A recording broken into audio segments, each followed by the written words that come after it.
الله الحمد لله نحمده ونستعينه ونستغفره ونؤمن به ونتوكل عليه ونعوذ بالله من شرور أنفسنا ومن سيئات أعمالنا ونعوذ بالله من شرور أنفسنا ومن سيئات أعمالنا من يهده الله فلا مضل له ومن يضلل فلا هادي له ونشهد أن لا إله إلا الله وحده لا شريك له ونشهد أن سيدنا ومولانا محمدا عبده ورسوله صلى الله تعالى عليه وعلى آله وأصحابه وبارك وسلم تسليما كثيرا كثيرا أما بعد أعوذ بالله من الشيطان الرجيم بسم الله الرحمن الرحيم لقد كان لكم في رسول الله أسوة حسنة صدق الله العظيم وقال النبي صلى الله تعالى عليه وسلم من حفظ سنتي أكرمه الله تعالى بأربع خصال المحبة في قلوب البررة والهيبة في قلوب الفجرة والسعة في الرزق والثقة في الدين أو كما قال عليه الصلاة والسلام. معزز علماء کرام اور محترم دوستو بزرگوں، حق تبارک و تعالیٰ کا احسان اور فضل و کرم ہوا کہ اللہ نے ہمیں مسلمان بنا کر ایمان کے عظیم دولت سے نوازا. اس سے بھی بڑا احسان ہم پر کہ ہم کو آخری نبی جناب محمد رسول اللہ صلی اللہ علیہ وسلم کی امت میں پیدا فرمایا. آپ صلی اللہ علیہ وسلم سے پہلے بھی بہت سارے انبیاء کرام آئے. قریباً 1,24,000 انبیاء انسانوں کی ہدایت کے لیے اللہ تبارک و تعالی نے بھیجے، لیکن آپ صلی اللہ علیہ وسلم سے پہلے جو نبی آئے ان کی نبوت اور ان کی رسالت کسی خاص قبیلے کے لیے اور کسی خاص قوم کے لیے محدود تھی. مثال کے طور پر حضرت موسیٰ علیہ السلام کو اللہ نے مصر میں قوم بنی اسرائیل کی طرف نبی بنا کر بھیجا تھا، یعنی ان کا نبوت اور رسالت کا جو دائرہ تھا وہ بنی اسرائیل تک ہی محدود تھا کہ آپ کو ان لوگوں کے درمیان تبلیغ کرنی ہے، ان لوگوں کو دین پہنچانا ہے. ہر نبی کا ایک دائرہ مخصوص تھا، لیکن جب باری آئی جناب محمد رسول اللہ صلی اللہ علیہ وسلم کی تو اللہ نے فرمایا رحمت للعالمین، تمام لوگوں کے لیے آپ صلی اللہ علیہ وسلم کی ذات رحمت ہے. یعنی قیامت تک اب جو لوگ بھی آئیں گے ان تمام کے نبی ہمارے حضرت اقدس محمد رسول اللہ صلی اللہ علیہ وسلم کی ذات. اور آپ صلی اللہ علیہ وسلم پر مہر لگ گئی، نبوت کا دروازہ بند ہو گیا کہ اب قیامت تک کوئی نبی نہیں آ سکتا. پتہ چلا کہ آج کے دور میں جتنے مدعیان نبوت ہیں، جتنے لوگ نبوت کے دعوے کرتے ہیں، وہ سب کے سب جھوٹے ہیں، مکار ہیں. تو آپ صلی اللہ علیہ وسلم کی ذات خاتم النبیین صلی اللہ علیہ وسلم، اب کوئی نبی نہیں آ سکتا. جب یہ پتہ چل گیا کہ اب کوئی نبی نہیں آ سکتا تو اب ہمیں محمد الرسول اللہ صلی اللہ علیہ وسلم کے طریقے کو فالو کرنا پڑے گا، ان کے بتائے ہوئے نقش قدم کے مطابق زندگی گزارنی ہوگی کہ آپ صلی اللہ علیہ وسلم نے ہمیں کیا تعلیمات دی ہے، ہمیں کیا ہدایات دی ہے، اور ہم کیا ان کی بتائے ہوئے ہدایات اور ان کے بتائے ہوئے طریقے کے مطابق زندگی گزار رہے ہیں یا نہیں گزار رہے. جسے ہم سنت کہتے ہیں کہ بھئی سنت کے مطابق زندگی گزارنی پڑے گی.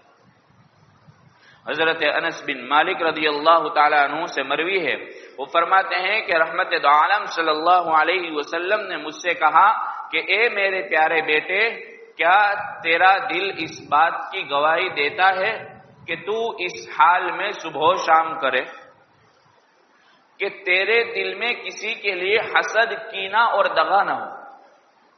اس حال میں صبح و شام کرے سے مراد کہ تیری پوری زندگی اس حال میں گزرے کہ تیرے لیے، تیرے دل میں کسی کے لیے دغا اور کینہ نہ ہو۔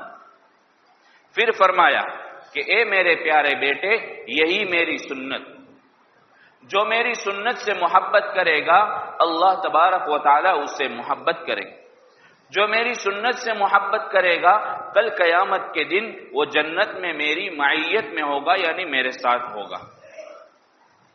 عزیز دوستو، یہ سنت لغت کے اعتبار سے کہتے ہیں عادت، لیکن حقیقت میں سنت اس چیز کو کہا جاتا ہے جو نبی کریم صلی اللہ علیہ وسلم سے قول، فعل اور تقریر کے طور پر ثابت ہو، یعنی آپ صلی اللہ علیہ وسلم نے کوئی بات اپنی زبان سے کہی ہو، یا آپ نے کوئی عمل کر کے دکھایا، یا وہ عمل جو صحابہ کرام نے کیا اور آپ نے اس پر نکیر نہیں فرمائی، اس کو سنت کہا جائے گا۔ تو اللہ کے نبی نے کیا فرمایا کہ جو میری سنت سے محبت کرے گا وہ جنت میں میری معیت میں ہوگا، میرے ساتھ ہوگا۔ حضرت کعب بن اسلمی رضی اللہ تعالیٰ عنہ، یہ آپ صلی اللہ علیہ وسلم کے خادم تھے، سفر و حضر کے، ان کا شمار اصحاب صفہ میں ہوتا ہے۔ سن ہجری 63 میں ان کی وفات ہوئی۔ یہ اکثر اوقات آپ صلی اللہ علیہ وسلم کے ساتھ آپ کی خدمت میں رہا کرتے تھے، خاص طور پر رات کے وقت، کیونکہ حضور صلی اللہ علیہ وسلم تہجد میں بیدار ہوتے تھے تو وہ ان کی خدمت میں پانی لے کر حاضر ہوتے تھے وضو کے لیے۔ ایک مرتبہ پانی لے کر حاضر ہوئے تہجد کے موقع پر، اللہ کے نبی علیہ الصلوۃ والسلام نے حضرت کعب بن اسلمی سے کہا کہ مانگ جو مانگنا ہے، مانگ جو مانگنا ہے۔ اب ایک سوال پیدا ہوگا یہاں کہ بھائی دینے کا اختیار تو اللہ کو ہے، ہم برسوں سے سن رہے ہیں کہ دینے والی ذات اللہ کی ہے، ہاں یہی اصل ہے، اور یہی ہمارا یقین ہونا چاہیے کہ دنیا کا جو نظام چل رہا ہے، دنیا کے اندر کوئی طاقت ہے، اصل حقیقی کوئی طاقت ہے تو اللہ کی طاقت، اور دینے کا اختیار ہے تو اللہ کو ہے۔ لیکن بہت ساری مرتبہ اللہ کے جو مقرب بندے ہوتے ہیں، مخصوص بندے ہوتے ہیں، ان کے دل میں یہ کیفیت طاری ہوتی ہے، وہ جانتے ہوتے ہیں کہ اس وقت اللہ کی رحمت مجھ پر، میری طرف متوجہ ہے، اللہ کی رحمت میری طرف متوجہ ہے، امید ہے اللہ کی ذات سے میں جو مانگوں گا اللہ دے دیں گے۔ جیسا ہم نے بہت سارے بزرگوں کے واقعات سنے ہوں گے کہ فلاں بزرگ کی یہ کرامات، فلاں بزرگ نے اپنے شاگرد سے کہا، اپنے خادم سے کہا مانگ جو مانگنا ہے۔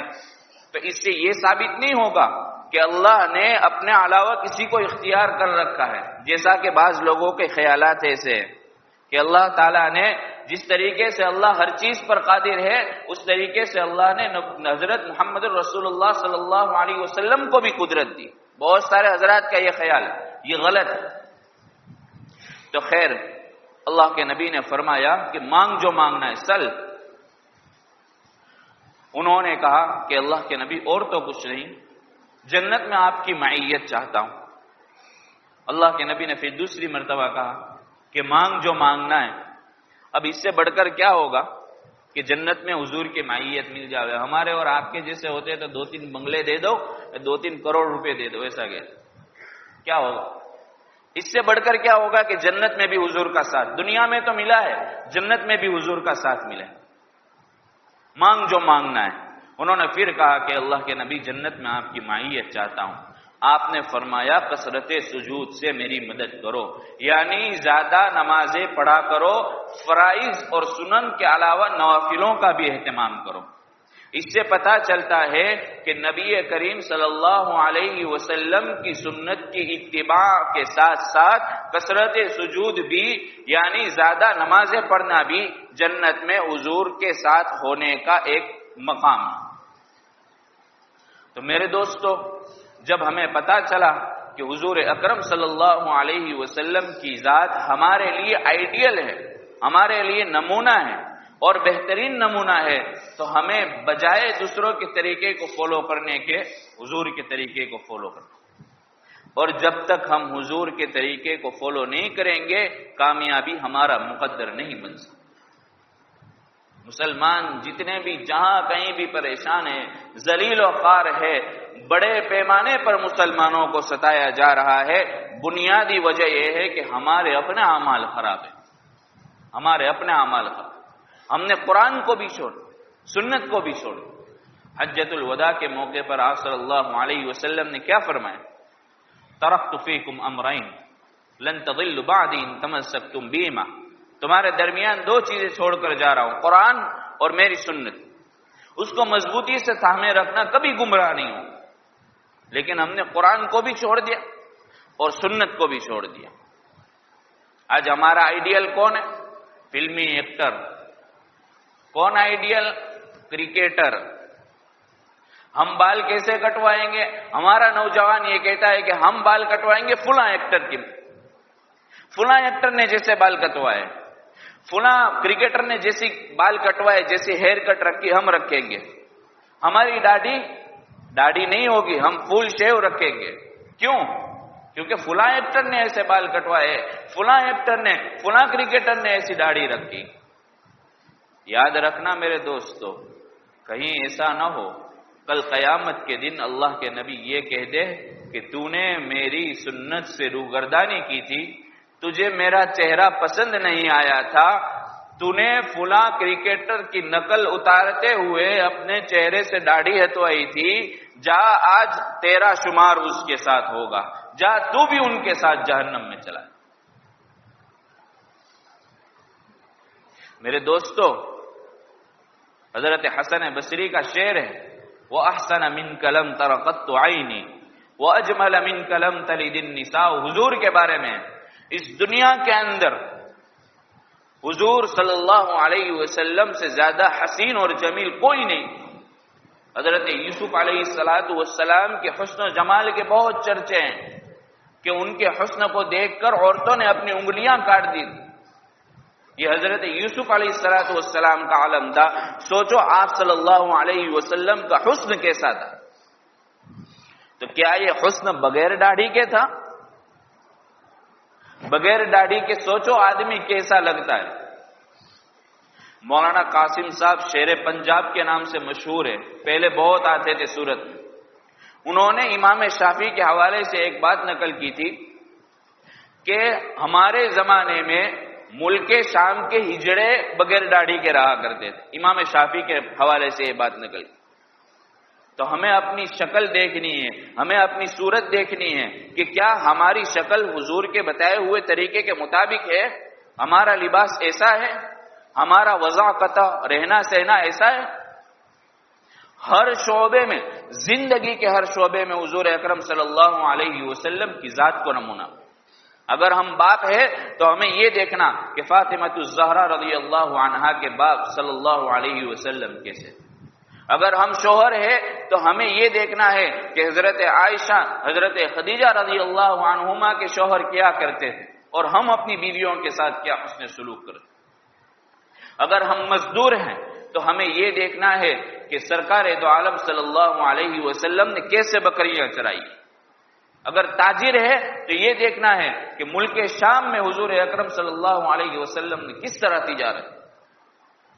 تو دنیا میں جو بھی شعبہ ہو، تجارت ہو، کاروبار ہو، معیشت ہو، اخلاقیات ہو، تمام شعبے میں اللہ کے نبی علیہ السلام کی ذات ہمارے لیے نمونہ ہے، بہترین آئیڈیل ہے۔ سیرت کی کتابیں بھری پڑی کہ آپ نے کیسے زندگی گزاری، اور آپ کے نقش قدم کے مطابق چلتے ہوئے صحابہ کرام نے کیسی زندگی گزاری۔ ہم صحابہ کی بہت باتیں کرتے ہیں، صحابہ کرام ایسے ہی صحابہ نہیں بن گئے، ایسے ہی اللہ نے ان کو رضی اللہ عنہم ورضوا عنہ کا مصداق نہیں بنایا۔ ان کی زندگی آمنا اور صدقنا تھی۔ آمنا اور صدقنا کا کیا مطلب؟ جو حضور نے کہا اس پر عمل کیا، تعویلات نہیں کی، آج ہم سنت میں سائنٹیفیکل فائدے ڈھونڈتے ہیں کہ بھائی اس کے بارے میں، اس سنت کے بارے میں سائنس کیا کہتی ہے، اور اللہ کے فضل و کرم سے جتنی بھی سائنسوں نے تحقیق کی یہ ثابت ہوا کہ اسلام سچا مذہب ہے. جتنی بھی سائنس نے تحقیقات کی یہی ثابت ہوا، اور قیامت تک یہ ثابت ہوگا کہ محمد الرسول اللہ صلی اللہ علیہ وسلم کا بتایا ہوا ایک ایک عمل سچا ہے. قیامت تک یہ ثابت. میرے دوستو، صحابہ کرام کی زندگی بھی ہمارے لیے نمونہ ہے کہ انہوں نے کیسے آپ صلی اللہ علیہ وسلم کی اتباع کی اور کامیابی ان کا مقدر بنی. ایک مرتبہ اللہ کے نبی علیہ السلام مسجد نبوی میں خطاب فرما رہے تھے، تقریر کر رہے تھے. دروازے پر باہر کچھ لوگ کھڑے ہوئے تھے. حضرت عبداللہ بن مسعود رضی اللہ تعالی عنہ سڑک پر کھڑے ہوئے تھے، راستے پر. آپ صلی اللہ علیہ وسلم نے کہا کہ بیٹھ جاؤ. حضرت عبداللہ بن مسعود رضی اللہ تعالیٰ عنہ سڑک پر کھڑے ہوئے، وہیں پر بیٹھ گئے. چنانچہ بیان ختم ہوا، نماز ختم ہوئی. آپ صلی اللہ علیہ وسلم نے کہا کہ عبداللہ ابن مسعود، میں نے بیٹھنے کے لیے کہا تھا، اس کا یہ مطلب نہیں کہ آپ وہیں بیٹھ گئے، مسجد میں آ کر بیٹھ جاتے. حضرت عبداللہ بن مسعود کا جواب سنیے. انہوں نے کہا کہ عبداللہ ابن مسعود کی کیا مجال کہ نبی کریم صلی اللہ علیہ وسلم نے کہا بیٹھ جا، اس کے بعد ایک قدم آگے بڑھائے. اگر ایک قدم آگے بڑھاتا اور میری موت آ جاتی تو میرا شمار آپ کے نافرمانوں میں ہوتا. تو صحابہ کرام کو اتنا ڈر تھا کہ کہیں میری زندگی کا کوئی عمل حضور کے بتائے ہوئے طریقے کے خلاف نہ ہو جائے، اتنا ڈر تھا. اور وہ سنت کی اتباع میں شرم اور حیا نہیں کرتے تھے جیسے آج کے نوجوان کرتے. شرم اور حیا نہیں کرتے تھے، وہ ڈٹ کر سنت کی محافظت کرتے تھے. آج ہم کیا ڈرتے ہیں کہ بھائی داڑھی رکھیں گے تو لوگ مذاق اڑائیں گے، جیسا کہ اڑاتے ہیں مذاق اڑانے والے مذاق اڑاتے ہیں داڑھیوں کا. ایسے کپڑوں کا مذاق اڑاتے ہیں کہ کرتے پائجامے والے مولوی ایسا ویسا نہ بولنے کے الفاظ بولتے ہیں. اگر کسی نے امامہ پہن لیا تو کہیں گے مولانا شادی ہے کیا تمہاری؟ مذاق اڑاتے ہیں سنت. تو ہم ان مذاق کے ڈر سے نہ چہرے پر داڑھی رکھتے ہیں، نہ ایسا لباس پہنتے ہیں، نہ عمامہ پہننے کا اہتمام کرتے ہیں، صرف اور صرف اس ڈر سے کہ لوگ ہمارا مذاق اڑائیں گے، لوگ ہمیں کیا کہیں گے، کیا تانا دیں گے. حضرت حذیفہ بن یمان رضی اللہ تعالی عنہ کسرا کے محل میں بیٹھے ہوئے، وہاں پر ان کے سامنے کھانا پیش کیا گیا تو ان کے ہاتھ سے کھاتے ہوئے نوالا گر گیا. اور نوالا اٹھا رہے تھے، اور یہی نبی کریم صلی اللہ علیہ وسلم کی تعلیم ہے، ہاتھ سے نوالا گر جائے تو اٹھا کر کھا لو، اگر مٹی لگی ہے تو دانے صاف کر کے کھا لو. انہوں نے نوالا اٹھایا، بازو والے نے ہاتھ پکڑ لیا کہ یہ کیا کر رہے ہو، کسرا کا محل ہے، یہاں پر جو گرا ہوا کھانا کھاتا ہے اسے حقیر سمجھا جاتا ہے، اسے ذلیل سمجھا جاتا ہے. حضرت حذیفہ بن یمان نے کیا کہا، اترک سنت حبیبی لہؤلاء الحمقاء، کہ ان بیوقوفوں کی وجہ سے میں میرے پیارے حبیب صلی اللہ علیہ وسلم کی سنت کو چھوڑوں گا. یہ تھا ان کے اندر جذبہ. اس وقت کی سپر پاور طاقت تھی کسرا، اور ان سپر پاور طاقت کے بڑے بڑے بادشاہوں کے سامنے یہ کہا اترک سنت حبیبی لہؤلاء الحمقاء، کہ میں ان بیوقوفوں کی وجہ سے حضور کی سنت کو چھوڑوں گا. تو نہیں میرے دوستو، ان کے دل میں یہ جذبہ تھا کہ میری زندگی کا ایک ایک عمل اللہ کے نبی کے بتائے ہوئے طریقے کے مطابق ہو، اور تبھی کامیابی ہمارا مقدر بنے گی. اللہ تبارک و تعالی سے دعا ہے کہ اللہ ہماری زندگی نبی کریم صلی اللہ علیہ وسلم کے بتائے ہوئے طریقے کے مطابق گزارنے والا بنائے. آمین.